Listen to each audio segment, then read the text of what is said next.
Exactly 108 years ago, on this very day, July the 22nd, 1909, Castle Carrock had a party. The Mayor of Carlisle was in town, along with 150 of the great and good from his city, and from Castle Carrock. No doubt there were dozens of others who came along to witness the streamers, the big marquee and the music, all assembled in honour of the official opening of the brand new reservoir, which had been built on the eastern edge of the village. The Carlisle Patriot newspaper was suitably impressed. The ceremony of formally opening the Castle Carrock Reservoir was performed yesterday by the Mayor of Carlisle, Mr. W.B. Maxwell. The event marked the completion of the greatest undertaking upon which the city of Carlisle had embarked. Those who, at the invitation of the Mayor, witnessed the opening ceremony yesterday must have felt pleased that the city's water should have been drawn from so free, open, embracing a countryside. And as they gazed down on the immense reservoir which has converted the Castle Carrock Valley into a lake, they could rest assured as to the adequacy as well as to the purity of the supply. It was quite a day. Newspapers report that a breeze blew down the valley and across the reservoir, but thankfully no rain fell, apparently. The party left Market Square in Carlisle at 11:30 in the morning, arriving in the village at 1 o'clock.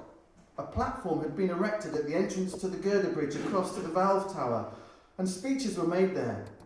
Events were presided over by Sir Benjamin Scott, the chairman of the Geltsdale Water Committee, who had driven the whole project through. The Mayor of Carlisle, Mr. W.B. Maxwell, entered the valve tower and raised one of the valves to allow water to pass under the dam to one of the filters, which was greeted with loud cheers. A flag was raised to signal success. More than 150 guests were there, the great and the good of Carlisle Civic Society. A marquee had been erected nearby, and catering had been admirably carried out by the management of the Silver Grill in Carlisle. If a day ever deserved a poem, then this one did. The day. July the 22nd, 1909, the greatest undertaking upon which the city of Carlisle has embarked. The greatest, they say. The greatest! A chill breeze, best bib and tucker, bunting, flags, top hats, flat caps. Mr. W.B. Maxwell, the mayor of the city. Mr. Benjamin Scott, Water Committee. The Silver Grill cooked lobster patties, Italian sandwiches, shoe paste fingers, French pastries. A shutter opened in the valve tower, then whoosh, water washed through. Filter beds bubbled, flags unfurled, loud cheers. Carlisle quenched. It had taken 12 years of argument and planning, almost £250,000, and the labour of 700 men. But at last, the city of Carlisle and its surrounding area had a revolutionary, ready and reliable water supply fit for the start of the 20th century. The tap had been turned on and the silverware handed over. I live directly opposite the reservoir and look out on it every day, in the sunshine and in the snow. I also regularly walk my dog around it. But I'm no engineer, so I set out to try to understand why it was built there, how it works, and just what was, and is, the Reservoir Story. Look around the reservoir today, and there are still clues as to who built it. The badges of "Be Just and Fear Not" lurk on weathered metal moulding. As anyone from around here knows, that municipal plea for honesty, integrity and courage remains the motto of Carlisle City Council, let alone its city's football team. Yet it was also the clue I needed to set me on the path of research and discovery. This reservoir was built by the fathers of the city, which lies just 10 miles away in a westerly direction. It was they who decried that their growing metropolis demanded better, more reliable, more pure water. And it was they, or rather the aptly named Water Committee, who were to argue, debate and finally agree to build the greatest undertaking upon which the city of Carlisle has embarked. By the mid-19th century, the only source of water was a well situated between the two courts in English Street. Here, the prisoners from the adjacent jail used to operate a treadmill as part of their punishment. It was a brutal, mind-numbingly tedious punishment, but it did the job. This image is from Preston Prison in 1902, but it could easily have been just a bit further north.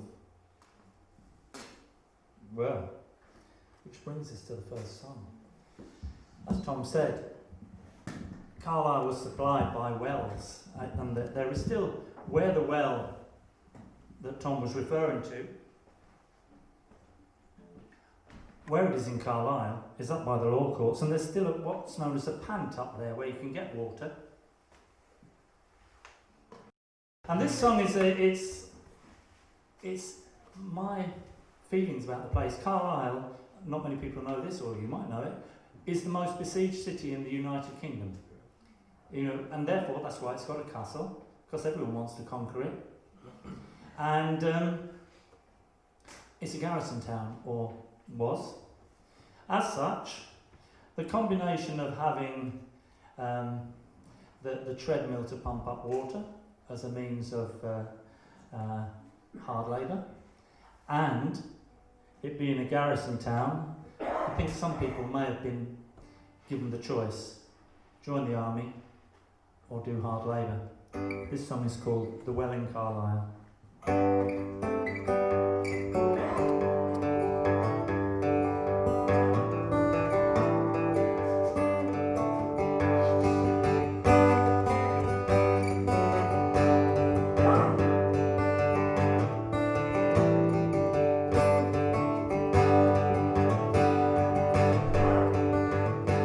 Oh, my name is John Bull, I'm a travelling man. I'm good at most things and I work where I can.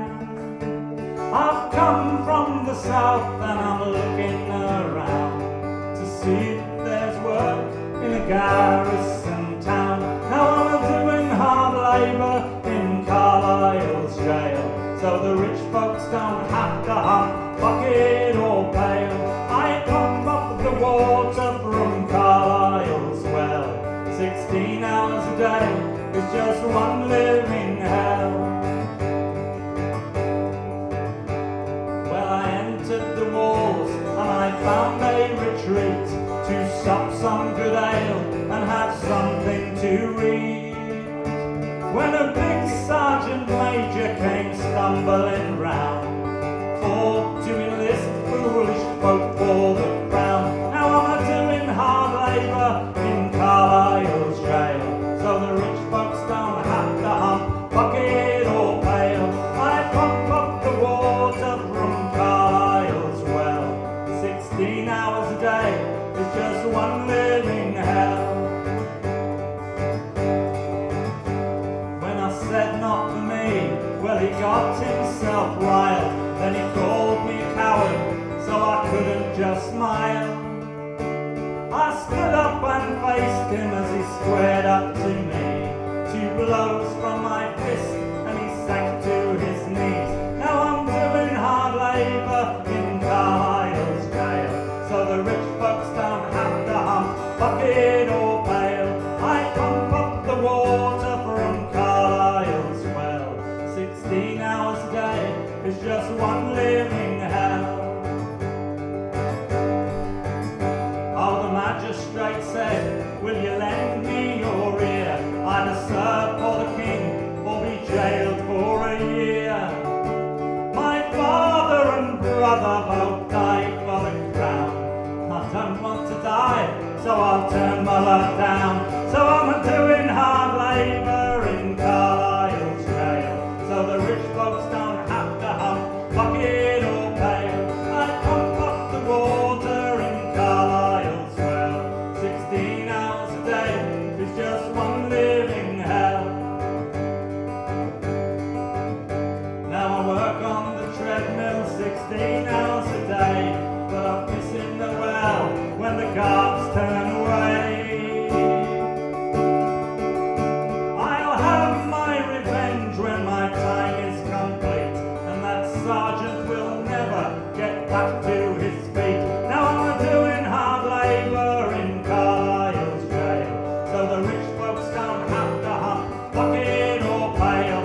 past, and I'm at the same inn, and that sergeant is there, drunk through to his skin.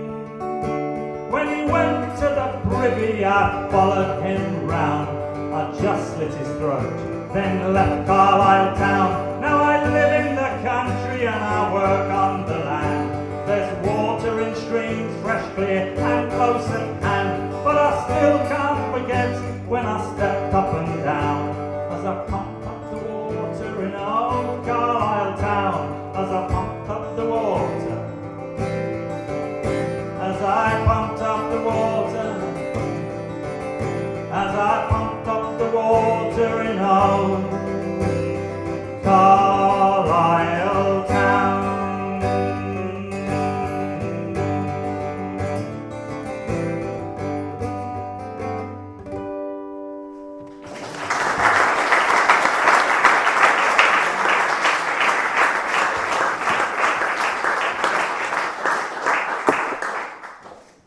So, what to do? The Carlisle Joint Waterworks Company was formed, and it built the Stonyholme Waterworks, which comprised a pumping station together with filter beds next to the River Petrel. And these were removed over the years, but those who follow Carlisle United will know that one end of the ground is still called the Waterworks end, for a good reason, and it's still not been properly developed. Those of you that go to Brunton Park will know. As time went by, it was clear that the Carlisle Corporation wasn't very satisfied with either the quality or the quantity of water being supplied. And 1887 saw the implementation of the Carlisle Corporation Acts to improve municipal living. This photograph is from 1890, and by that time the population that needed supplying with good, clean water had gone up to 42,000 people. And three potential options were suggested: an extension and improvement of the existing works at Stonyholme, a new pumping scheme on the Eden near Wetherall, or a gravitational supply from the River Gelt. And to cut a very long story short, rebuilding Stonyholme was thought to be short-sighted, pumping water out of the Eden was seen to be too expensive, and there were fears about the water quality too, and so Geltsdale quickly became the front runner. Many visits were made to Geltsdale to test the water there and to check the valley's rainfall measurements. Daily readings started to be taken from 1896. The average annual rainfall for 1898 to 1903 was 38.5 inches.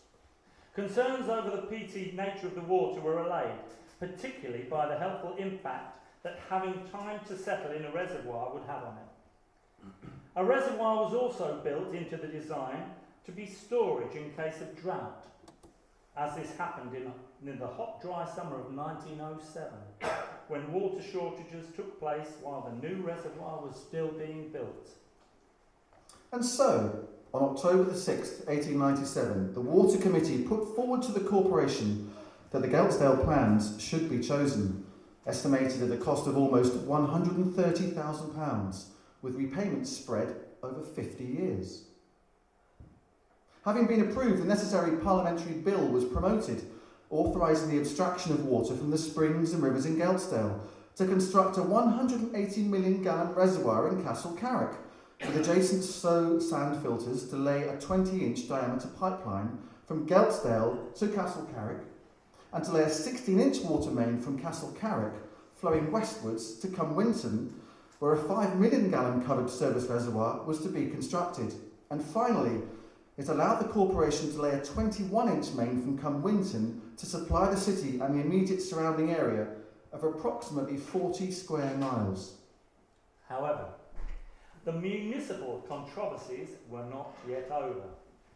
In 1901, the tenders for the work were discovered to be way over the original estimate of the cost. So things don't change, they have the same problem we have today.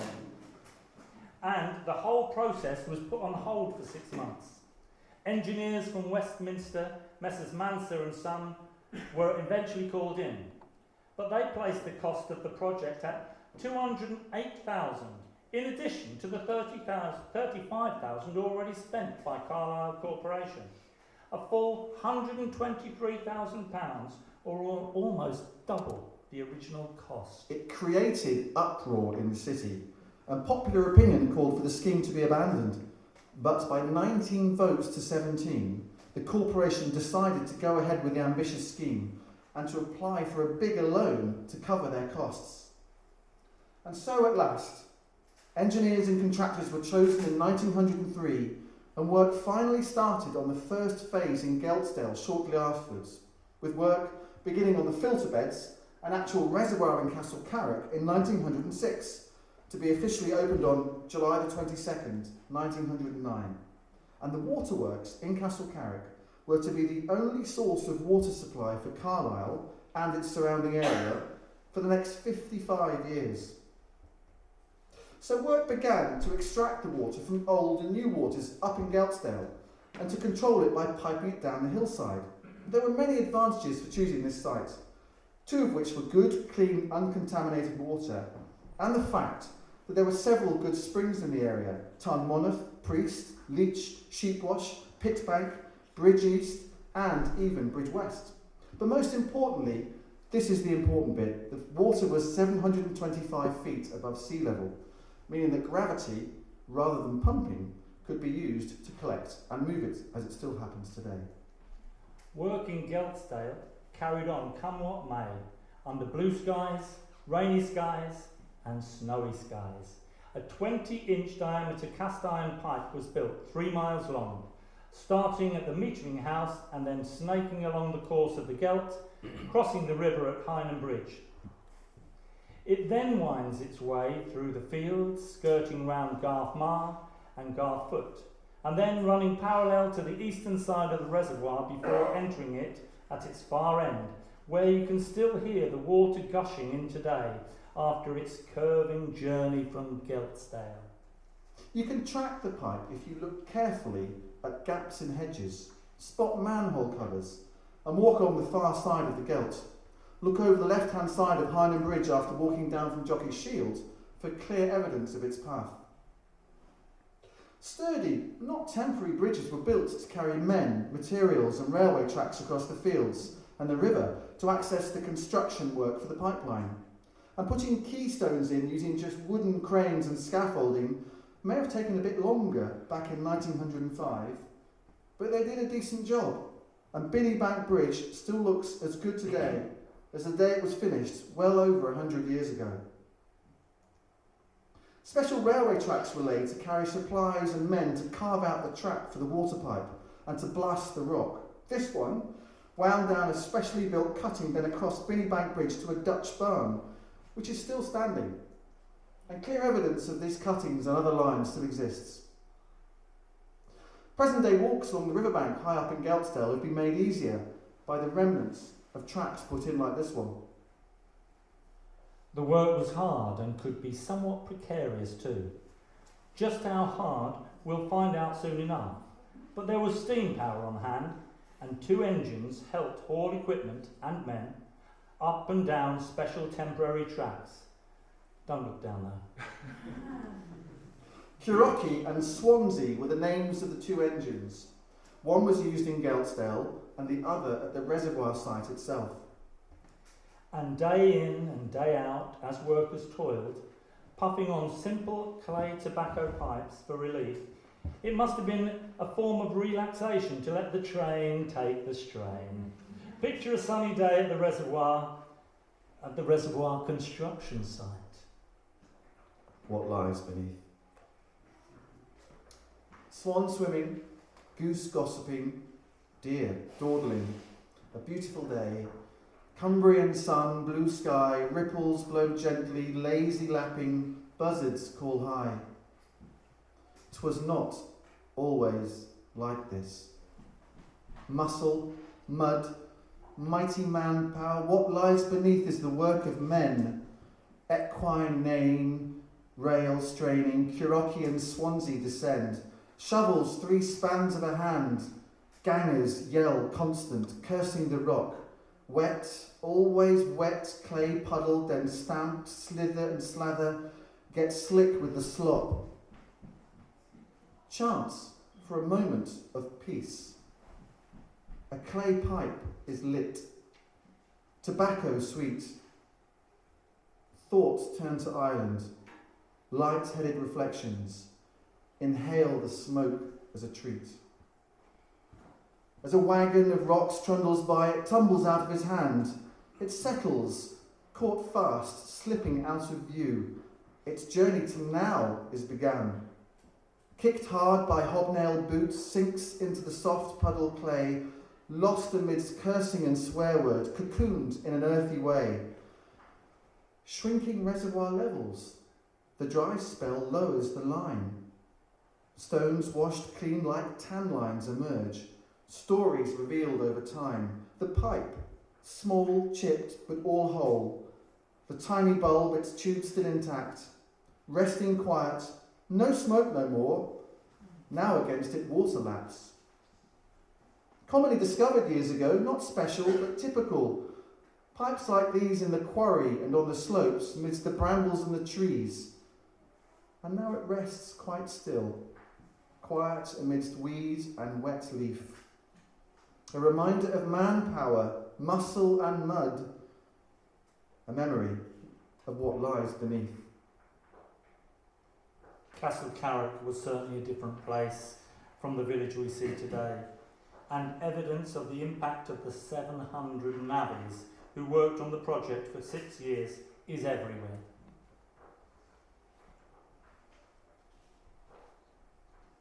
The Watson Institute, where the art market is today, had been open for about a decade. It was built in 1897. This very school where we sit today was opened in 1874. And its head teacher was John Edward Shipman, who had been at the helm since 1896. His son, Jack, was to live and work at Waterworks House in Geltsdale for the best part of 40 years, a little later on. There were 73 children in this school in the summer of 1906. And the records for the parish church, St Peter's, show that between June 1907 and May 1909, 23 babies were baptised. 16 of them had fathers who were involved in building the waterworks, ranging from a ganger to an engine driver to a simple labourer. There were 4 marriages at the church between May 1907 and January 1909, and 3 of them involved men from the waterworks. From a directory published in 1905, it's possible to see what jobs people who lived in Castle Carrock held. There are 17 farmers, a tailor, a blacksmith, 2 bootmakers, 2 beer retailers, 2 grocers, a dressmaker, 2 joiners, a shopkeeper, a butcher, and James Stobbart ran the Weary Sportsman, while the Duke of Cumberland was run by Rachel Bouck. And this is her, outside the Duke. And rumour has it that hers was just one of 12 drinking establishments close at hand. Now, when we did this a little while back, we discovered one of the audience lived in a house that had a temporary alcohol licence. I don't think there were 12 pubs. I think people just wanted to cash in the fact that there were all these people that needed to have drink. And the thing is, this is a drinking song. And it's a drinking song for navigators. And they had a pretty rough life. Death rates were high because they took chances. If they finished a job in 2 weeks, they'd get the same money as they would if they finished it in 4 weeks. But to finish it in 2 weeks meant that you took risks with explosives and things like that. They also lived in pretty horrendous conditions. Not only were there loads of them in huts, but they shared the beds. Some worked at night and slept during the day, and vice versa. And they often fell out with each other. There is stories of navigator wars in Cumbria, where about 5,000 converged on Penrith to have a big bundle. And people died. This one is called The Dirty Dozen. Let's do the dirty dozen, drink until we're on our knees, and crawl on to the next bar line. The beer's up, if you please. I've worked for 3 weeks solid, and it's driving me insane. The thirst is burning in my throat, I need to douse the flame. So at 5 o'clock this evening, me and all the boys, well, we're going to drink our brains out and make a lot of noise. So let's do the dirty dozen, drink until we're on our knees, then crawl on to the next bar line, the beer's up if you please. Let's do the dirty dozen, drink until we're on our knees, then crawl on to the next bar line, the beer's up if you please. The first bar is a proper pub on the village green.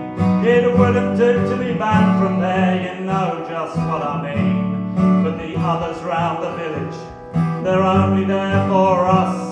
They're dark and dirty sheds and barns, places we can cuss.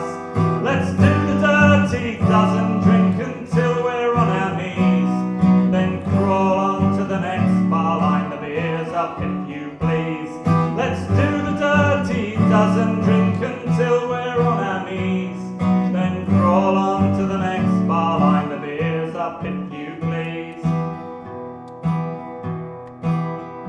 The men lock up their daughters, the wives lock up their men, 'cause we fuck them all, we fight them, then get on the drink again. There's 12 bars all in all, we like to reach the end, but if we don't do the dozen, then next week we'll try again.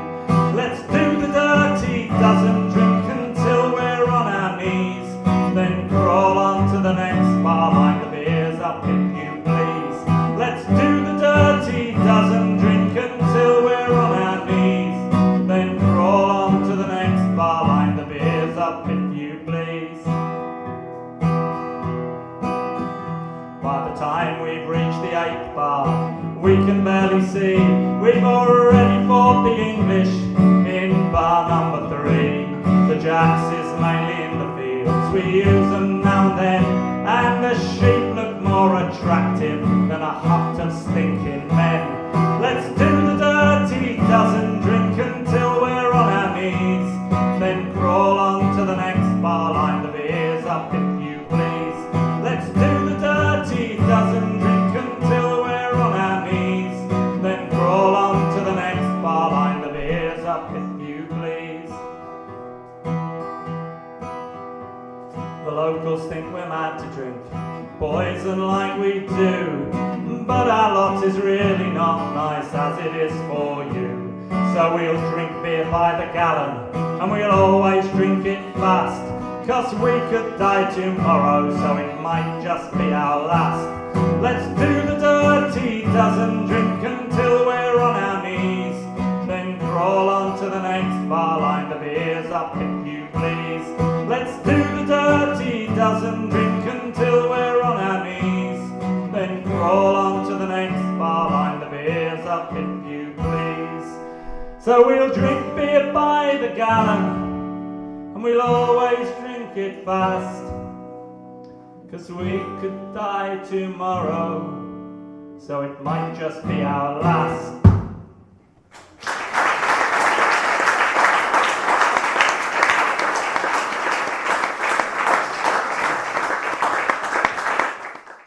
The new reservoir was on Tottergill land, and 6 fields were lost. The whole area was transformed as an army of navvies moved into a temporary camp around the site while the construction work continued. The view was transformed as a swathe of green fields became a vast excavation site, filled with building work. Head teacher Mr. Shipman was also the organist at the church, and he used to take a piano up to the navvies' huts so that they could have a Sunday service. He also helped those who were illiterate with letters that came from home. And elsewhere in Britain, which had just hosted the Olympic Games for the first time in London in 1908, life expectancy in 1909 was 54 years for women and 50 for a man. The average family had 2.8 children, and just over 5% of children aged 10 to 14 were already in gainful employment. The richest 1% of the population in Britain held approximately 70% of the nation's wealth. And electricity was available through a patchwork of small supply networks. with the London Underground getting its first electrical escalators and the UK being connected by a series of local telephone networks. Look closely at this photograph and you can see a white blob, best description I can give, near the horizon. This thing up here. It was the place where all the explosives were kept. Gelignite was 90 shillings per £100. Fuses were threepence each. A pick was sharpened for sixpence, and 1,000 detonators cost 30 shillings.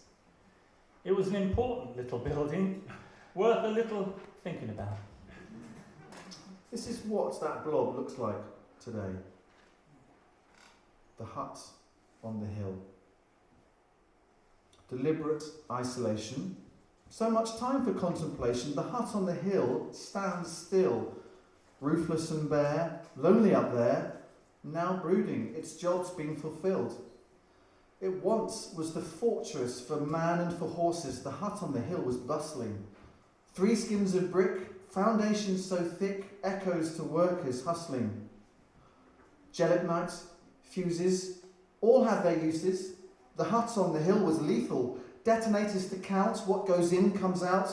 Whistle blows to warn all the people. Accidents happened. Faces blackened. The hut on the hill could kill. Life was cheaper, cut short by the reaper, St. Peter's taking its fill. And now, no more blasting. Just bricks everlasting. The hut on the hill's job is done. Gentle erosion, no more explosion. Dancing with rain and with sun. Go visit and pause. Imagine the noise. The hut on the hill's there for all. Monument standing, now quiet, abandoned, but she's strong. She's not going to fall. We've known that.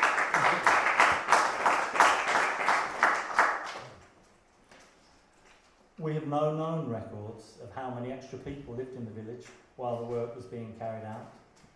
Temporary living quarters would have been built, almost certainly in a camp next to the reservoir, probably on the eastern side, in the area now covered by trees. It's likely there were 40 men to a hut. Double banking would have been common. On the reservoir site itself, a 1,100-foot long ropeway driven by an engine known as a jenny was used to bring down stone from the nearby quarry across 5 spans. One worker was paid 6 an hour just to keep it running. And the descending stone was tipped out at the foot onto the crusher stage and fed into the crusher and concrete mixer. Cement was brought in from Howe Mill Station, and a huge cement shed was also built. Another short line transported rock and stone from the quarry above the eastern side of the reservoir using a pulley system with a small engine. It is still possible to see the cut in the quarry where the pulley was housed, and an old piece of rail still sticks out of the ground there today. Vast quantities of puddle clay, which is clay soaked with water and kneaded, usually by the heels of boots to render it water resistant, was transported from just to the south of Tottergill near Nixon Head to the western edge of the reservoir to help build the dam. Men loaded clay into 1 cubic yard wagons which then travelled down to the site, and at its peak 24 men worked here at any one time, with a small hut for protection against the weather. There were also numerous short railway lines on the main building site itself, all shifting materials. And you can also see, if you look really closely at this picture, evidence of equine involvement too. Just there. Our 4-legged friend, assisting the men as they toiled through the day. Now we tend to think of navvies, navigators, as being seasoned older men who just can cope with being somewhere and always moving from one job to the next. But they have to start somewhere. And the reason they did it is that there wasn't any work where they lived. And young men it would have been that time when they first had to leave home. And this, I suppose, is a song. And there's one or two little phrases that come from quotes from people that worked at the reservoir. But you have to think 14-year-olds would have left home to go and work as navigators. And so there would have been all those emotions going somewhere totally different and being homesick. And this is a little bit like that. And it's a little bit about the reservoir, that the water travels from here and then stops at Carlisle because it gets drunk. It's called The Water Flows Down.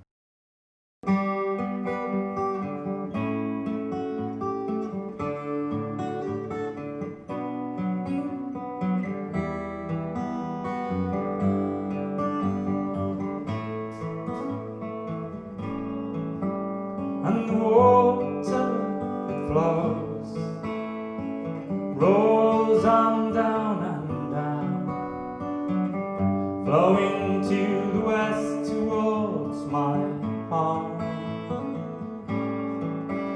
Yes, the water flows down and then stops at Carlisle town.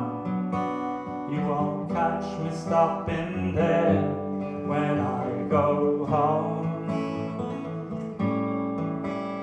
This village south of Brampton might be nice to spend your days, till 500 travelling working men start ripping up the place.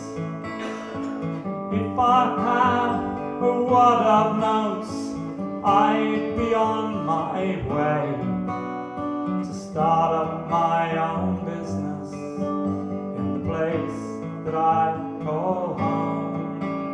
And the water that flows rolls on down and down, flowing to the west towards my home. Yes, the water flows down and then stops at Carlisle town. You won't catch me stopping there when I go home. I've worked up north in Bellingham and then Haltwhistle town, but with 50 sleeping in a hut, here's the worst I've known. I hear there's a good lodge with food in Western Cumberland. I think I'll jack it in and then move on. And the water flows, rolls on down and down, flowing to the west towards my home. Yes, the water flows down and then stops at Carlisle town. You won't catch me stopping there when I go home. My body aches from working and I'm tired every day. If it wasn't for the cash I earn, I surely would not stay. But men are idle in my street, there's no one who can pay, 'cause there's no work in the place that I call home. And the water flows, rolls on down and down, flowing to the west towards my home. Yes, the water flows down and then stops at Carlisle town. You won't catch me stopping there when I go home. I look to the hills, they remind me of my home, but with with so much rain that's falling, well, it chills me to the bone. If I have some spare cash, I'll send it back to Mom. Seems like I'm on the wrong side of the world.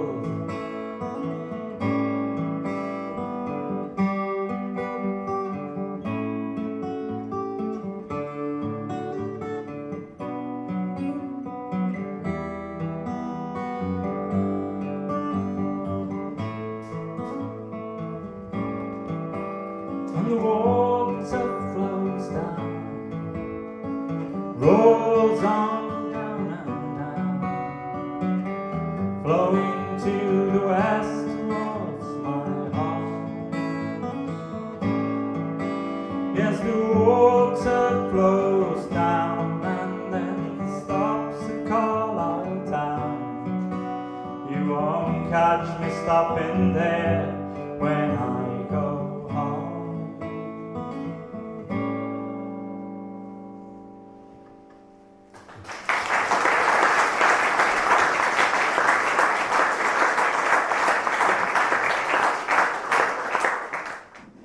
Things didn't always go to plan. There were major problems digging the main dam. Frost and snow in the winter of 1906 held back work in digging the trench, with major slips occurring and plans having to be made for unforeseen continuous pumping out of leaking water from January 1906 until at least September 1907. 10,000 gallons per hour was sucked out in order to allow men to keep digging. Concrete was finally put in the summer of 1907, but then more flooding took place and pumping had to resume. A diver was employed in the autumn for 4 hours a day to try to stem the leaks, particularly after a 7-minute failure in the pumps had led to the water in the trench rising by more than 20 feet, and pumping only finished once the trench had filled with puddle clay and the infill had reached ground level. Unquestionably, there was a hierarchy of labour and of responsibilities. Not everyone got their hands dirty. Work continued on the main reservoir site for 3 years, but those who did put in the shifts put in the blood, sweat and the tears. Jelly. 90 shillings for jelly. Deal done in a trice. Fuses at threepence, then run for your life. It was work, it was dirty, then await the big bang. Ears all a-ringing, then shoveling began. Up comes the bucket, wild to and fro. It's never no smaller, it's never no slow. Wet makes it slip, coming over the slope. Rope, slack and stretches. Yet the Jenny, she copes. Back always bending, like a bridge from two sides. Arms always lifting like a crane open wide. With a bang and a boom, boys, we're ready to dig. Stop leaning on shovels. Last draws on the sig. Double banking for rest. The shift end in sight. Second hand, warm, already slept through the night. The smell so foul, grunting and snoring, but sleep so delicious, and dreams never boring.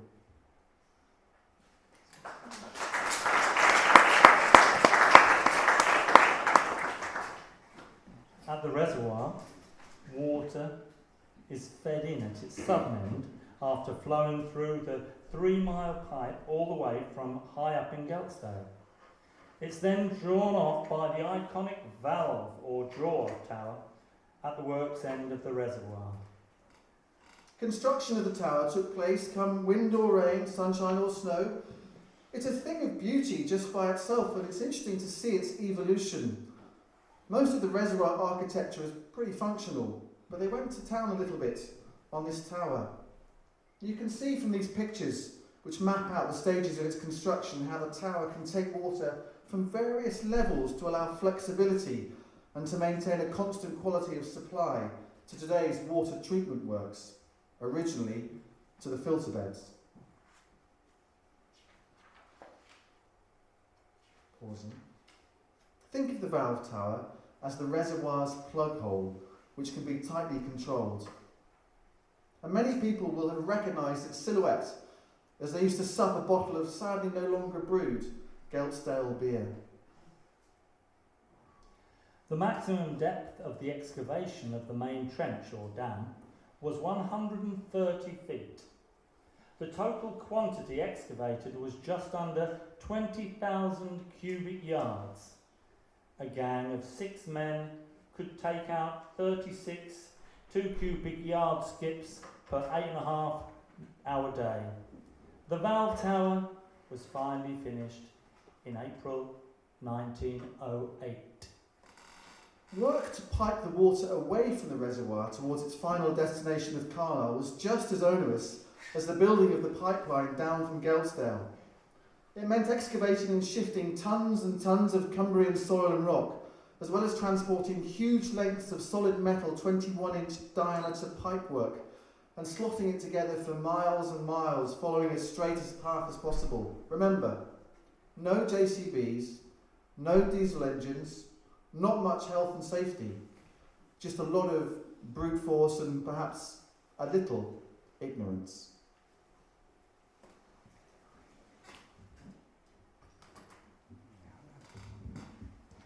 Now, when I was a kid, my dad, well, he was a builder, and he used to have to travel all over the country for work. And so I suppose, well, he did. He met up with a lot of navigators. And ironically, the first time I remember in my young life when he came back and lived at home for most of the time was actually when he was working on a motorway. So I suppose my dad was a navigator. But he was always very clear, he made it very clear to me that you should use the term navigator because it was much more respectful in terms of the work that they did. And I mean, it's really quite nice because I can drive down a section of the M2 and know that my dad said to me, I did this bit. And this is a respectful song about navigators and the things that they have given us, because effectively our lives wouldn't be like they are today without their contribution. And I don't think they got enough, they don't get enough thanks for when they did it. So a lot of this is a little bit retrospective. It's nearer.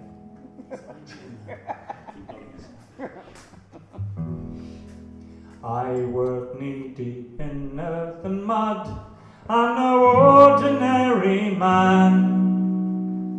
So don't call me just navigator, that's who I am.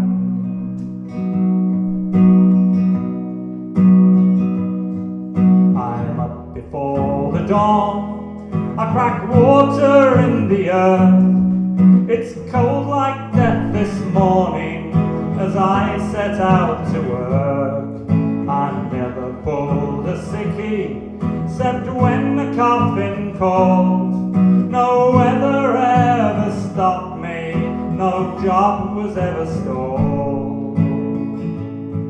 I work knee deep in earth and mud, I'm no ordinary man. So don't call me just navigator, that's who I am.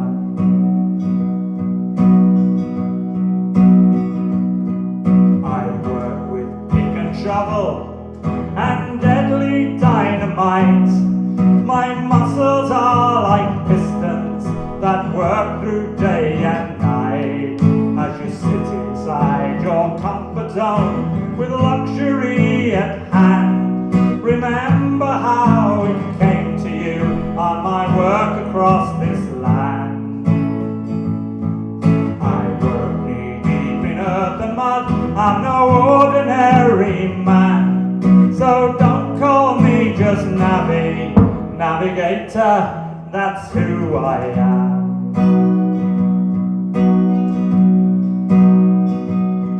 Now you travel on my rail and roads, canals you use for leisure. Your life would not be here today, I brought you so much treasure. The cities would have shriveled up like plants deprived of water. So don't forget the reservoirs, another gift I brought you. I work knee deep in earth and mud, I'm no ordinary man. So don't call me just navigator, that's who I am.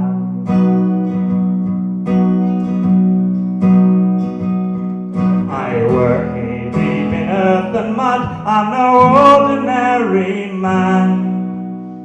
So don't call me just navigator, that's who I am.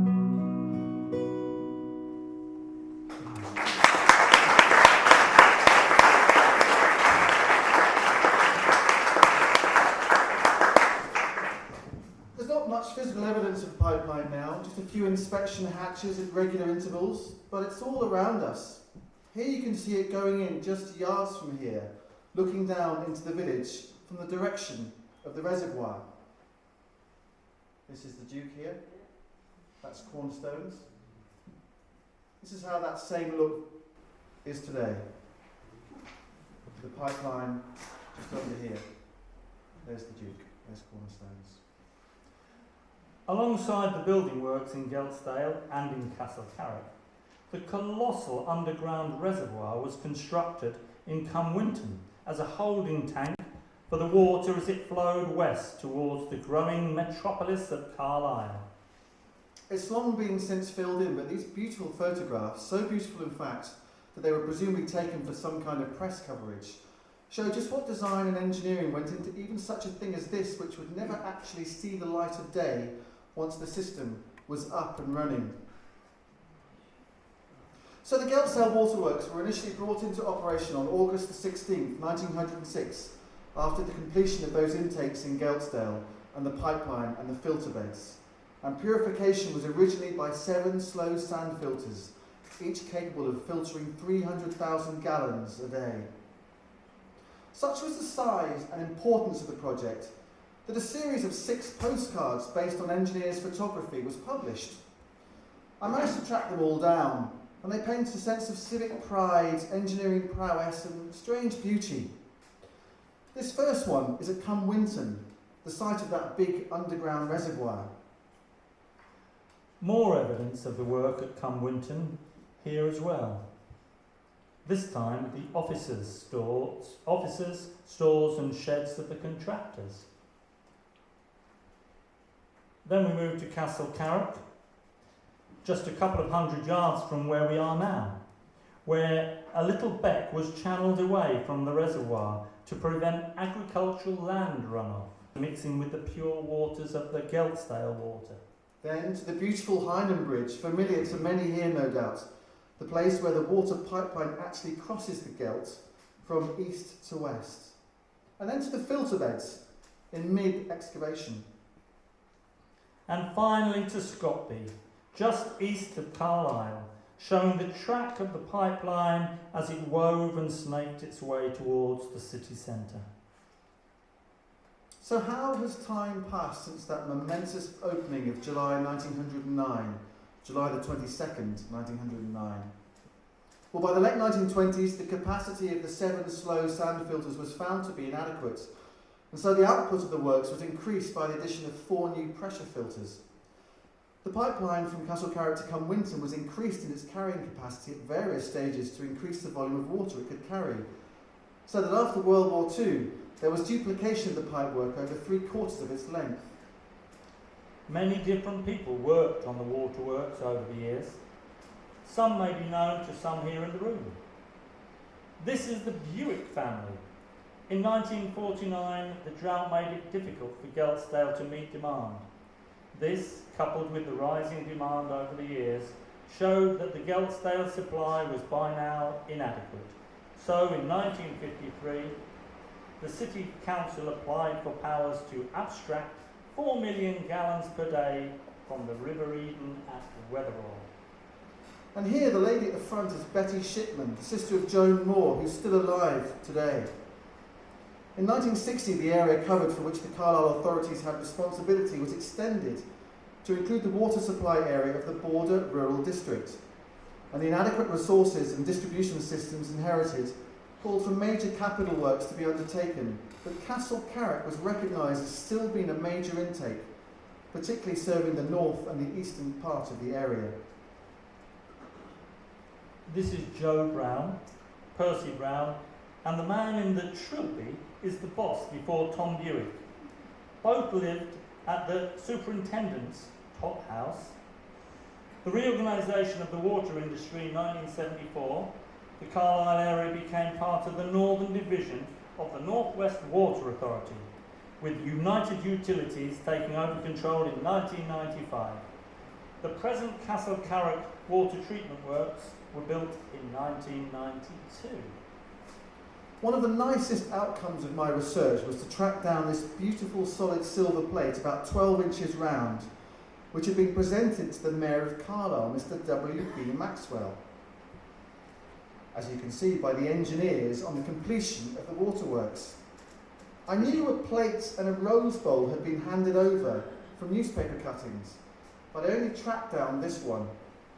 And it turned out that it belonged to Margaret Carr, part of the famous Carlisle Carr family, who was the granddaughter of Mr. Maxwell.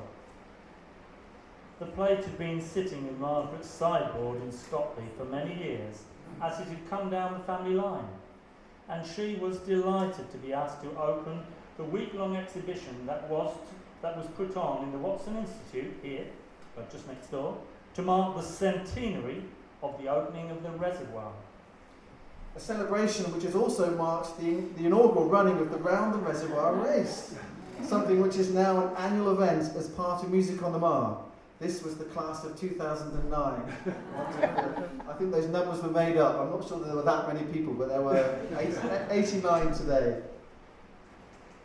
And that brings us full circle, as it were, to the village today and their forefathers, however temporary they may have been. And the memories of the men, and I didn't find a single reference to any women, and any small dogs, like this small chap, who had such an impact in this village and its surroundings.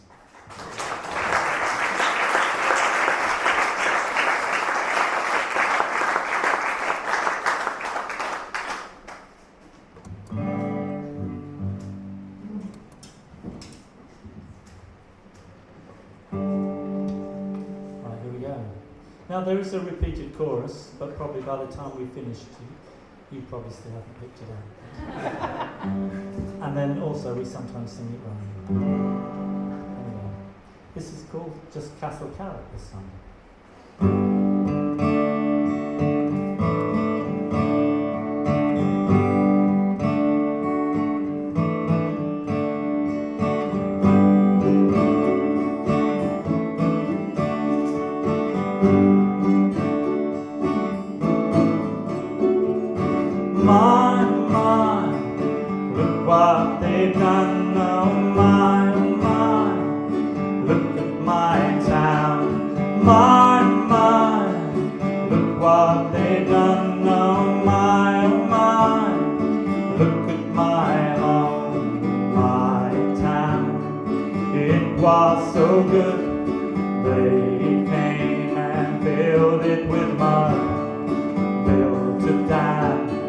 Flooded our fields, dug holes, the place is unreal. My, look what they done, oh my, look at my town. My, look what they done, oh my, look at my home, my town. We knew everyone. I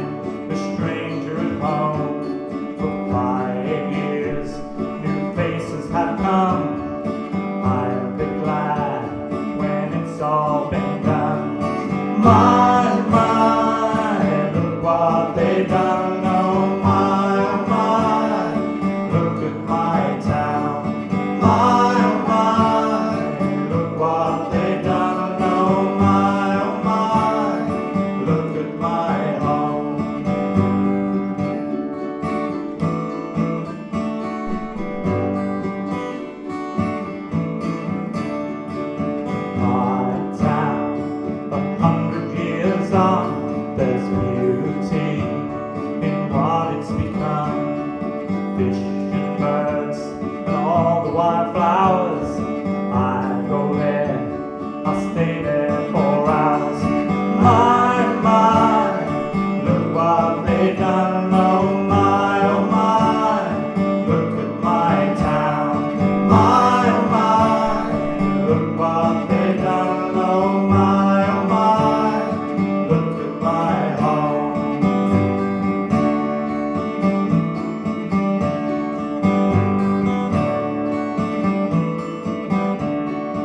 My town, it is so good. My town is filled up with love. In my town, there's dancing and song. In my town, please come along. My town, it is so good. My town is filled up with love. My town, there's dancing and song. My town, please come along. My town, please come along. My town, please come along. My town, come and please dance.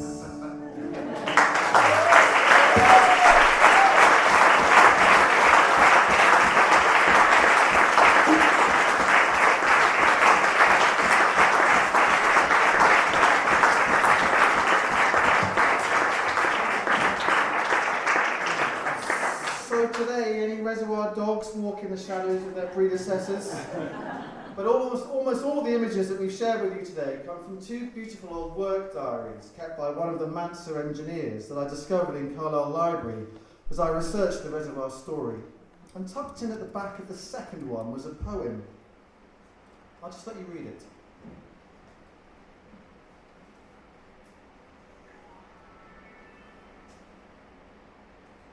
And it wasn't until someone wrote to me after having picked up a copy of my little booklet that I'd reprinted the poem that it became clear where this poem had almost certainly come from.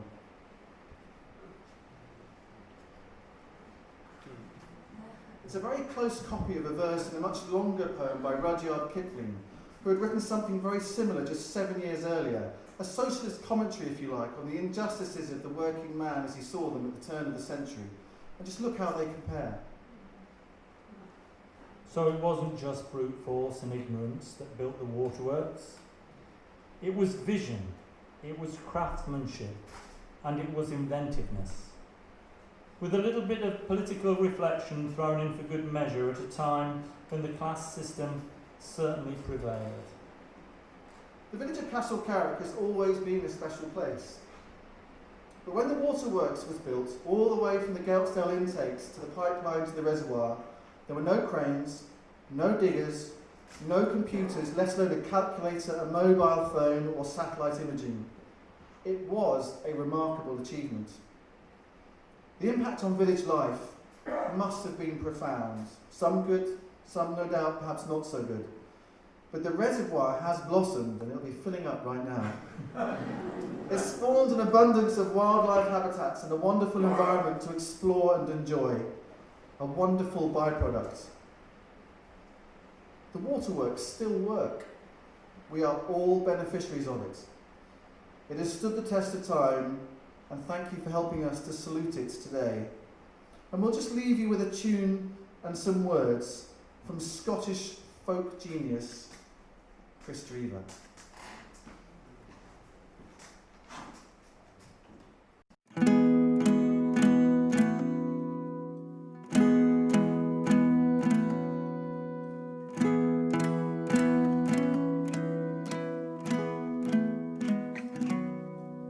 The canals and the bridges, the embankments and cuts, the blasted and dug with their sweat and their guts.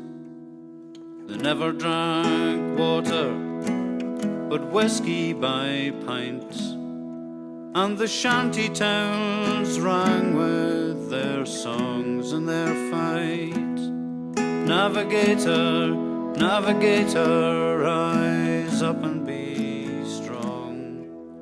The morning is here, and there's work to be done. Take your pick and your shovel and the bald dynamite, for to shift a few tons of this earthly delight. Yes, to shift a few tons of this earthly delight.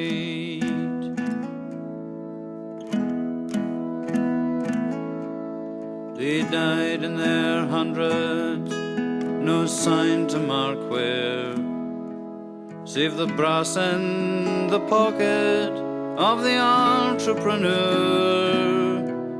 By landslide and rock blast they got buried so deep that in death, if not life, they'll have peace while they sleep. Navigator, navigator, rise up and be strong. The morning is here and there's work to be done. Take your pick and your shovel and the bald dynamite, for to shift a few tons of this earthly delight. For to shift a few tons of this earthly delight.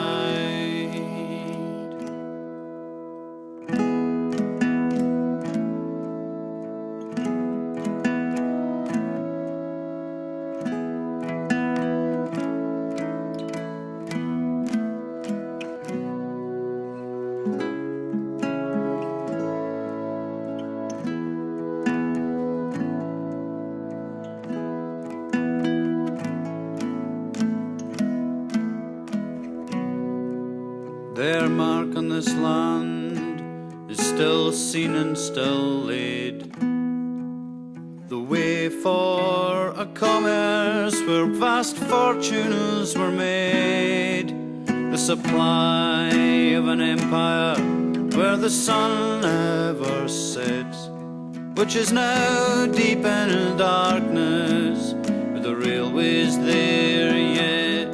Navigator, navigator, rise up and be strong. The morning is here and there's work to be done. Take your pick and your shovel and the bald dynamite, for to shift a few tons of this earthly delight. Yes, to shift a few tons of this earthly